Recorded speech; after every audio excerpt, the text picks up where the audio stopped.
Hello, this is Daniel Torres Dwyer from the FMCG guys with a live episode from Henkel's headquarters in Düsseldorf, Germany, and specifically at Henkel's Content Factory, which, as you can probably see if you're seeing it on video, which you may not, is a great space. I've just recorded an episode with Adil and Doro, and happy to be here with a person that I've known for a long time, but we'd actually never seen each other in person. This is Boris Rütten. Thanks, Boris, for joining me. Yeah, thank you so much, Daniel, for having me. It's a pleasure. And thanks for, I tell you, with very little time. So thanks for daring as well to come on the show. Yeah, we're flexible, right? I have to say, I came to you. So, yeah. So Boris, for the audience to get a bit acquainted with you, maybe you can tell us a bit about the current role that you're doing at Henkel and your scope. Yeah, so I'm the global head of e-commerce for Henkel Consumer Brands, and in my role, we are Center of Excellence. So what we are doing is providing strategic guidance to the regions, to the markets, on the one hand, so that we make sure we all move in the same directions, that things are aligned. On the other hand, we spend a lot on time on building capabilities. So super important in those days, because specifically in e-commerce, it's evolving, it's moving, and capabilities which you have gained in the past might not be sufficient enough in those days. When you think about like retailer media, which just came up, or being able to manage the quick commerce channel, those kind of things we do. What we also do is we think about scalable solutions, making sure that we have in infrastructure workflows in content creation, or that we have harmonized testing tools, that we have a harmonized data analytics approach, like kind of an infrastructure which all markets can use. And last but not least, obviously, as a global center of excellence, you should stay ahead of the curve. And therefore, we look a lot into future opportunities. What are the rising stars? I mean, everybody knows that e-commerce, we need to win with the big players like the Amazon, Alibaba. We need to win with the big bricks and clicks, the Walmarts. But what are the future rockets? Yeah. Like thinking about Amazon by the time, like 20 years back, was super small. Nobody would have assumed how big they become just 20 years after. And staying ahead of curve means, okay, what are the next striving retailers we should already look into and be ready at the time when they become and gain scale? Yeah, I remember when I started headhunting in 2013, that in the company where I was working, they were looking for like a e-tailing sales director for a consumer goods company. And they had no idea of what profile they were looking for. They really didn't know what e-commerce would mean for an FMCG company. So I was going to ask you, maybe you can give us also a bit of background of how you fell into e-commerce in your career, but I know that you didn't start in e-commerce. I would say throughout my career, I was always challenging the status quo, curious, trying to learn, do something new. And this is what you do in e-commerce, what you can find in e-commerce. And lucky enough, when I was based in the US, like 7 years back. Yeah, which you were based in the US, which I think is something quite unique that you have, that apart from having done global and local roles, you've actually done a role living in the US. So. Actually, it's exciting time. On the one hand, getting the international experience, but on the other hand, at the time, FMCG, CPG became big also in e-commerce. And we were trying to figure out, hey, what does it take to best in class execute our products? And execution is a lot about the digital shelf, for instance, but what are the right KPIs to measure in order to secure a best in class execution? And during that time, I was in charge of rolling out the first digital shelf tracking tool as a project, which went super well. I was super intrigued. It was new, it was disruptive. I had the feeling I can make an impact because this is where the future is heading and I'm part of it. And I said, hey, e-commerce, that's where I want to stay. And actually ever since I stayed, moved also back to Europe, became head of e-commerce in Europe, and then joined Henkel in the global e-commerce function. And that's what I'm still doing. That's where you are now. And because you talked about the digital shelf, I mean, to be honest, that's something that I've just heard of in the last, 2 years. You probably heard it before because you were in the business. But I feel like with FMCG, e-commerce has evolved. Once they realized that really working with retailers was key for distribution on e-commerce, I feel like at the beginning it was just about being there. But now it's getting sophisticated, no? I mean, how have you seen it change? I think the change... And the digital shelf is part of execution. You're totally right. At the beginning, it was making sure that you have the products which you have as a company not only available in the physical stores but also online at the relevant players. So availability, it all starts there. But then making sure that you have great content. I remember back in the days that there were so many products which where you only had one image, or it was a crappy image, it was super blurry, no secondary images, nothing. And I was always wondering, no one would put a product on shelf, on a physical shelf, where you don't have a great artwork.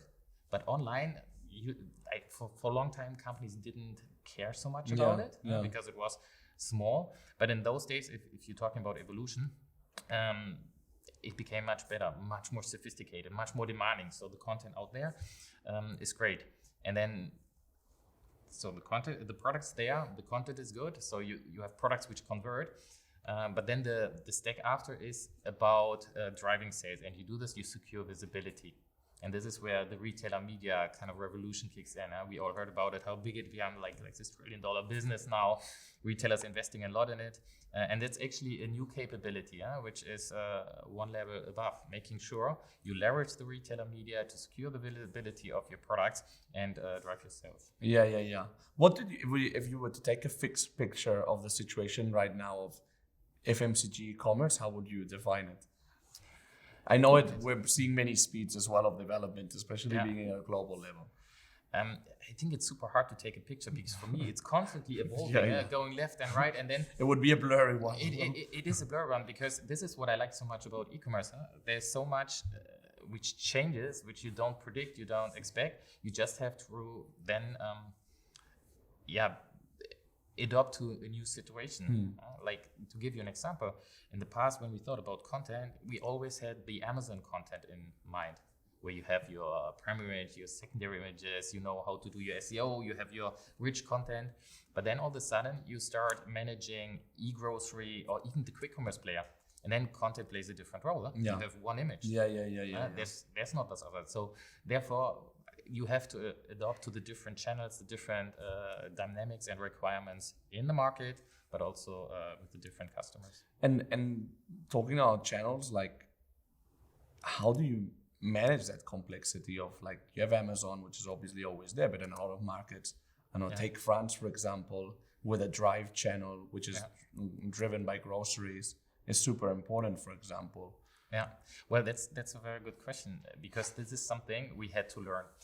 Also, looking a bit of the history of e-commerce in FMCG, most companies, they start with Amazon, right? Because it's a big player. At one point, we said, okay, you need to be there. And then you learn how to manage Amazon, manage a machine, and manage the algorithm. And you become quite sophisticated. And this is also the way you hire people. You hire people who are specialists in Amazon. But I think there is a change lately also. Most of the bricks and clicks becoming more sophisticated.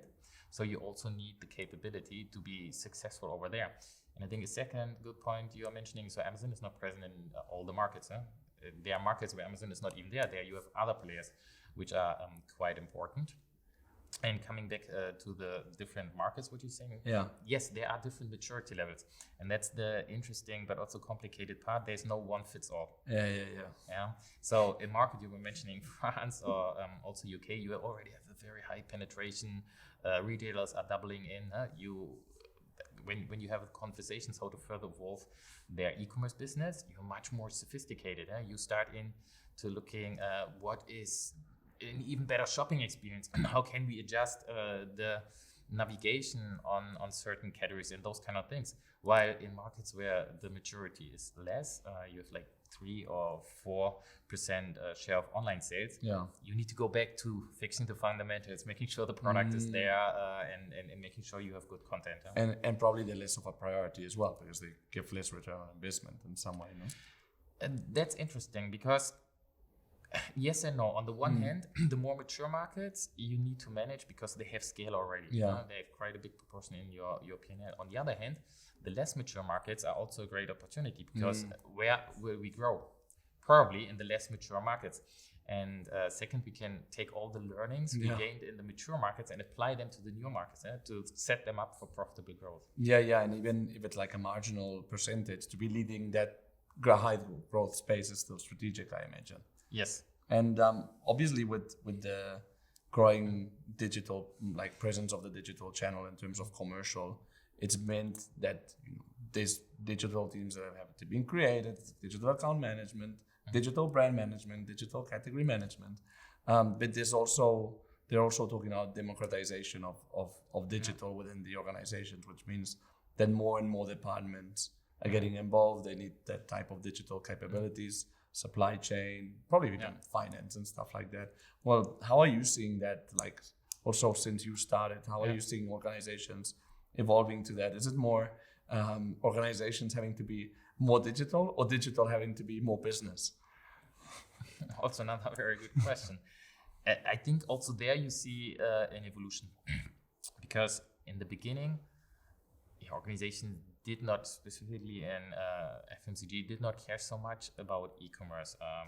Like I said, they started with Amazon. So what they did, they built a small e-commerce team. They put 3 people there and they say, okay, you manage Amazon, you do your business, you do whatever you want. Let's see where it goes. This was kind of the early stage.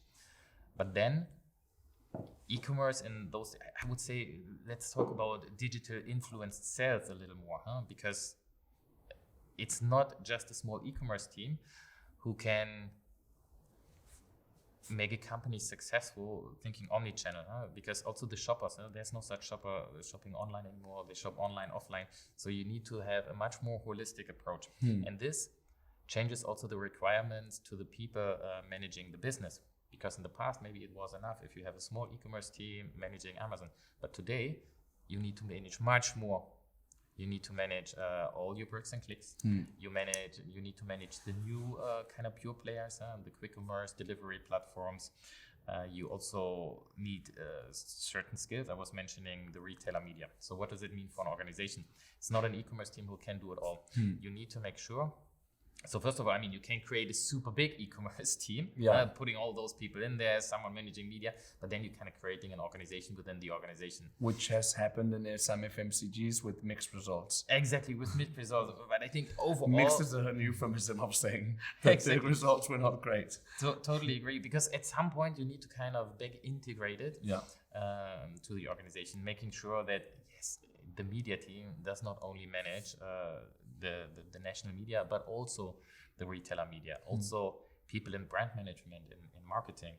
It's not enough if you just design a pack shot. You need to make sure that you also have the e-commerce content ready to make your product successful out there. Supply chain is another one. So the requirements to supply chain when it comes to e-commerce are quite different compared to how they were in the past, and specifically since e-commerce has a higher weight in those days. So it really touches all the departments. And this is also when in those days you hire people managing e-commerce. You don't only hire people for an e-commerce team, you also hire people with an understanding for e-commerce in the other departments. Yeah. And also, I think that also the role of an e-commerce manager has probably changed as organizations have become realities hit the fan, and digital is something that is not an option anymore. It's a must. I think that the digital person before kind of was like a catalyst or an evangelist of digital, and now probably it's more just a business person with a digital scope. Yeah, I fully agree.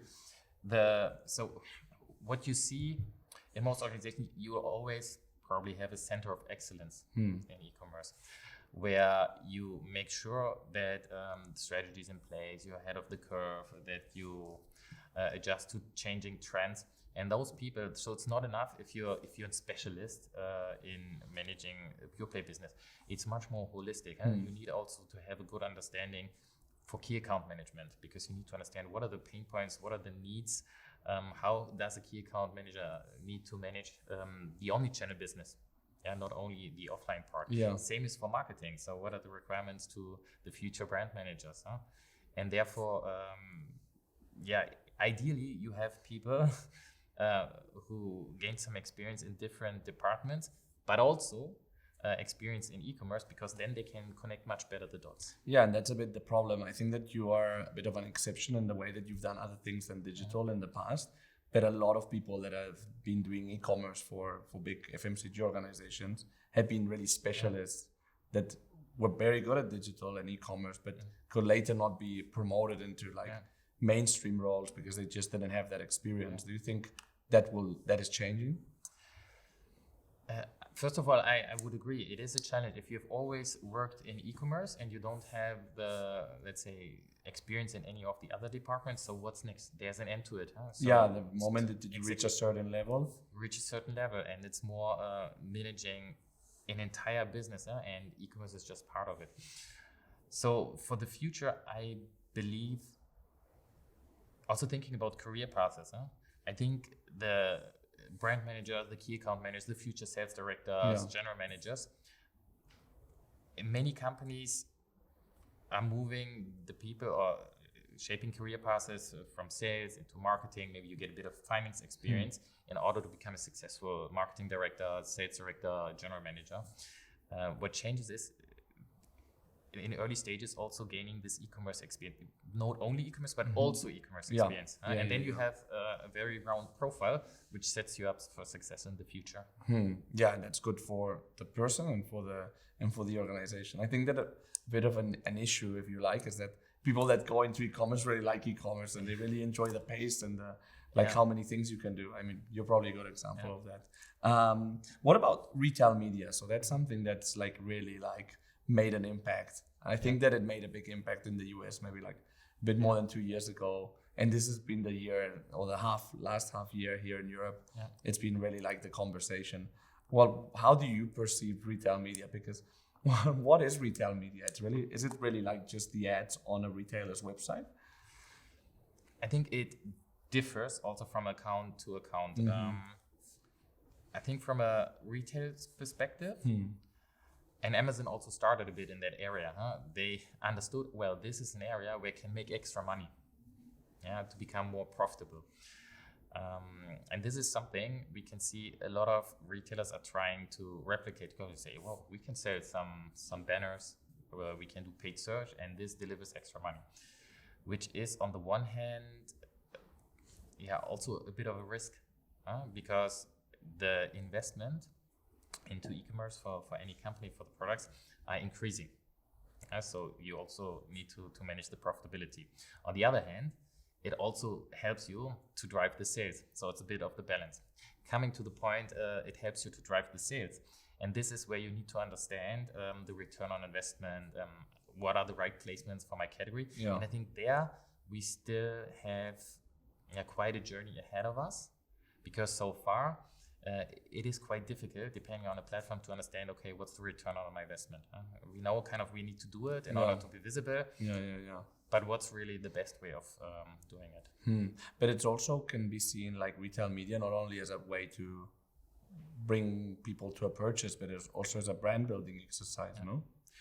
This is true as well. I would say then if you consider those big platforms like Alibaba or like Amazon, yes, they play a role also in building the brand. And there's this perfect research online, purchase offline, and Amazon plays a big role because people go there. They don't search on Google anymore. They search on Amazon. They get the information on the platform. So it is important to have a good content there in order also to strengthen your brand equity, but also to educate people on certain aspects of the brand of the products. And what about retail media on like the bricks and clicks? Because I know that like you know that like all the big supermarkets are like in the US, especially Walmart Connect, Kroger also has its own like thing of retail media, like they're really going big into that. It comes back to the point of visibility. It's if not the major driver of your online sales. So it is super important to make sure your products are selling online. On the other hand, it's also people click and collect, or in the US they drive. You buy it online, but then you drive by the store. So it's also influencing what's happening to your store sales. And the point is, if you are not visible on those websites, then you don't sell products. So it's something you really have to do. Yeah. What about when you look at talent for either people that are sitting in the markets that you kind of steer, or also in a central organization? What do you think that you need for e-commerce talent today? Like the e-commerce talent that you hire today that will do well tomorrow, what does it look like? I think it's the agility, being open-minded, think big, bold, don't shy away from kind of disruptive test and learn. Like test and learn is a super important skill you need. And I wouldn't say they need so much experience in the e-com areas because it's changing all the time and they can learn from the people which are already working in that area. But they need be hungry to learn on e-commerce and try new things. Yeah, because it's really like a change of gears, no? Like if you're a key account manager managing like a grocery store, like a traditional one, to go and start doing e-commerce, you probably also need more acumen in terms of like a sales strategy in some way, no? Because of like you need to be more aware of the promotions and placement and so on. Yes, this is something where I'm saying there it helps if you don't start and stay in e-commerce all the time, because there's a lot you can learn specifically when it comes to strategy, how to profitably manage an account when you work in, let's call it traditional sales. So those kind of skills you gain over there serve you then also well when you're working in e-commerce managing those accounts. Absolutely. Well, for sure. And it's probably good for somebody that started in e-commerce for these other skills to go into like a more traditional retailer. What about like if you had to take out your crystal ball and see and think of like FMCG e-commerce in another 5 years, which seems like thinking of back of like the last 5 years is crazy. What do you think it will look like? Where do you think we're heading to? I think it will be, from a company perspective, much more integrated. So there's really this movement, what you mentioned before, on democratizing e-commerce. That's one thing. I believe from a shopper perspective, there will be much more omni-channel shop. I mean, we have seen this tremendous peak in penetration due to the pandemic. But still, we can see it continues to grow, not at the same pace. But let's see where this will end. And then I believe there will be more fragmentation and new players and channels coming up. Oh, interesting. Because, like I said, it all started with the marketplaces in the past, but I strongly believe in the e-grocery element. You have some very promising e-grocery players coming up. So in Europe, I think Picnic being super successful, Rolik being super successful. You have very successful delivery platforms like Instacart in the US. They are disrupting the market. They're kind of e-grocery native. They offer a great shopping experience, and I can see a lot of shoppers migrating in those kind of channels in the future. And it will be interesting to see how, like, what's the profitability model of these e-groceries, no? Because we've seen Q-commerce that seemed to be the next big thing kind of crash in Europe. I don't know if we can completely give it a crash, or not as big as we thought it would be. So it would be interesting to see, because a lot of people would think consolidation is the way, no? The fact that it will be more fragmented is an interesting one. Yeah, I think it's the last mile which makes it so expensive. Yeah, and itself the model, because if you only buy a bag of chips and your beer at night from a quick commerce, they will never be profitable. So they need to find a way of getting more into the routine, building bigger baskets and those kind of things. But I believe from a shopper perspective, it has a future, because they, from what I've seen, they like it a lot, this quick commerce. Okay. What about a quick one on tech? I mean, it's funny because sometimes I talk to suppliers, to the industry, selling all kinds of services like logistics but also technology solutions. And lately, whenever anyone pitches something to me, they say AI. Seems to be the word, no? Last year was more like metaverse and so on. If you look at it from a perspective, like, is there any technology or any technologies that you're especially excited about? It is AI. It is AI, but you need to look at the areas where you can leverage it. Yeah. So I think AI can support, on the one hand, a lot in content creation. I mean, there's a lot of buzz around ChatGPT, but what does it mean for the content we create, the product descriptions, the translation from the master content into local content? There's also creative AI. Will there be, or I assume there will be a much more efficient way of creating also the content in the future, and maybe even personalizing it much more, that they create those kind of assets based on the audience kind of in real time. Yeah. Who knows where this goes. On the other hand, AI can also help you to process all the data when you think about predictive modeling. Right now, when we look at the data, it's more reflecting what happened in the past and what can we learn about. But interesting is, okay, if I have all the data, I leverage the AI to see, okay, if I change something, if I increase my visibility, my share of search, what will it do to my sales? And where should I invest my money? Yeah. It's interesting how the conversation has changed in a few months from data to AI directly. Data is still important, obviously, but AI has really taken over. Last question, and this is one we ask all our guests. Like, you've had obviously an interesting career, marketing, sales, US, now e-commerce and local, and now at a global level. If you had to look back at yourself at the beginning of your career with what you've learned until now, what advice would you give yourself? I would say be more open to fail, to test and learn. I remember at the beginning of my career, also marketing, everything had to be perfect. So it was a long, you did the big studies, you invested a lot in the product development, and it had to be perfect before you launched it. But I think this is, especially in those days when product life cycles are short, everything is becoming faster. And also in an e-commerce environment, this is what you do all the time. This is what startups do. They test something, they fail, and they learn fast, and then they improve. Step by step, like this iterative approach. Yeah. And I think this is something which would have served me well also in my early career, in order to be faster, more agile, coming up also with more disruptive ideas. Yeah, well, that's great advice. Well, thanks, Boris, for joining me today. Also wanted to thank Henkel for hosting me here and giving me the space to do the FMCG Guys podcast. Great to be here. Thank you so much, Daniel. It was my pleasure. Me too.